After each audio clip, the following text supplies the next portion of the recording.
Hello everyone, I'm going to show you how to set up your GL.iNet router. And before starting, if this video helps, please support me. I donate half of all donations to shelters. You can find more details in the description below. So, first thing you need to do is turn on the router. Take the power adapter. Plug one end into an outlet and the other into the router.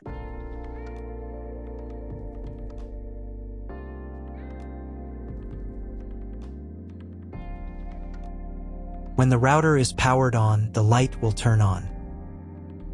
It may take a few minutes for it to completely turn on. Next, connect the cable from your broadband provider or from your modem to a special internet port.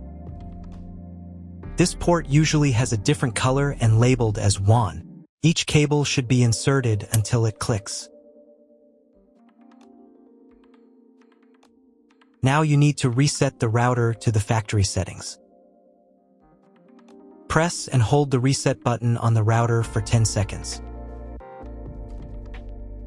Until the indicator lights on the router begin to flash. Sometimes this button is located inside the router casing to avoid accidental pressing. In this case, use a thin object to press on it.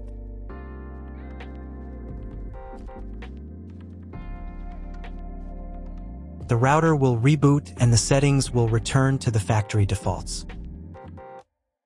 Insert one end of the Ethernet cable that comes with the router into one of the Ethernet port.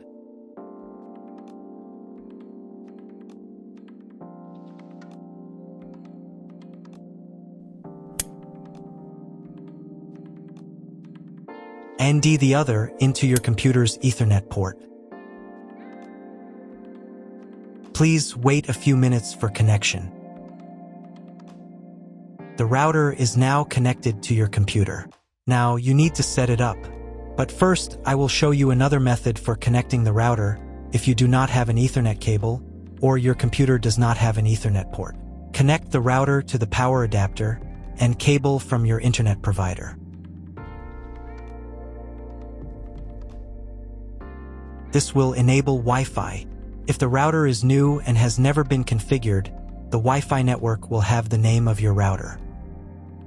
Your router has its own Wi-Fi network name and password printed on a sticker. Connect to it. Great, you've connected to the router. Now let's start setting it up. First, open your browser and go to the link you see on the screen. Make sure to type the address directly into the browser's address bar, not the search bar. If you see a login page asking for a password, it means your router has already been configured. Ask the person who previously set up the router for the password. If you're unable to get it, you'll need to reset the router to its factory default settings. After that, try accessing the router's admin panel again.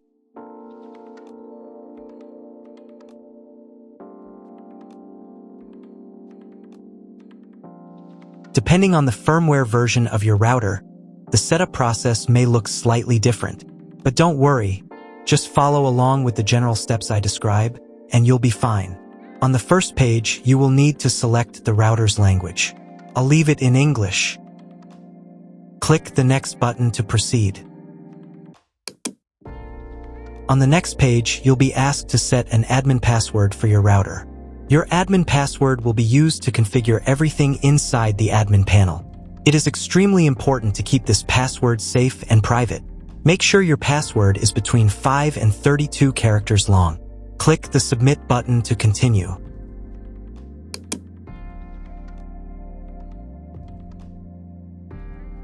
Now it's time to choose your internet connection type. This information can usually be found in your internet provider's contract or welcome documents. Click on the Modify button to open the options. From the drop-down list, choose the correct connection type for your network. Again, this should match what your internet provider has given you. If you're unsure which one to choose, select this default option. It's the most commonly used. Click the Apply button to save your selection. Now let's change the name and password of your Wi-Fi network. From the menu, click on Wireless. Then, on the Wireless page, click the Modify button. In this field, enter the new name for your Wi-Fi network. In the next field, enter your new password. The Wi-Fi password must be between 8 and 64 characters long. Click the Apply button to save your new network name and password. If you are connected to the router via Wi-Fi, you'll now need to reconnect using the updated network name and password. This also applies to the 5 GHz network if you're using both bands.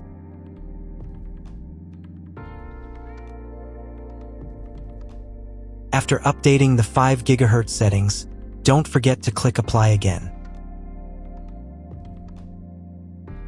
By the way, if you don't need one of the two bands, for example, if you only want to use 5 GHz, you can disable the other one.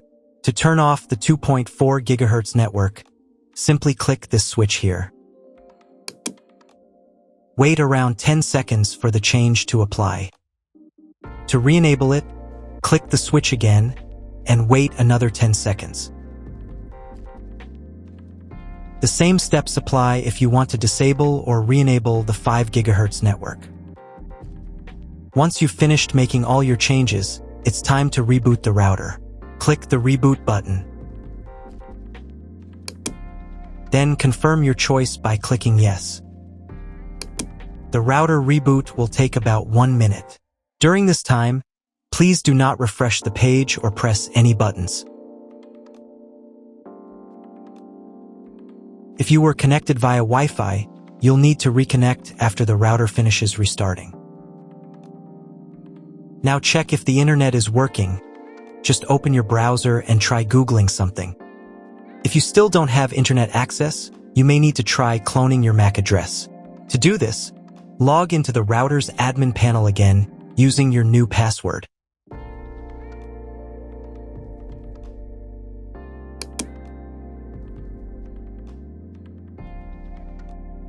Navigate to the More Settings tab.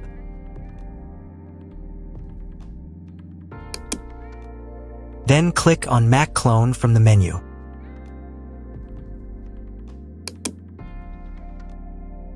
On this page, select the option from the drop-down menu that includes the word clone in parentheses. Your MAC address may look different from mine, and that's completely fine. Click the Apply button to save this setting.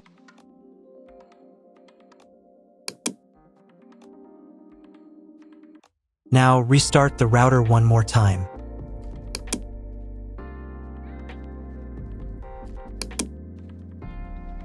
Wait for about 1 minute while the router reboots. If you were connected via Wi-Fi, you'll need to reconnect after the router finishes restarting. Once it's back online, check if the internet is working. Again, just try searching something on Google. If it still doesn't work at this point, it's time to contact your internet service provider. They will let you know the exact connection type required and provide any additional settings or login credentials if needed. That's all. If my video was useful, please support my work. I donate half of all donations to shelters. You can find more details in the description below.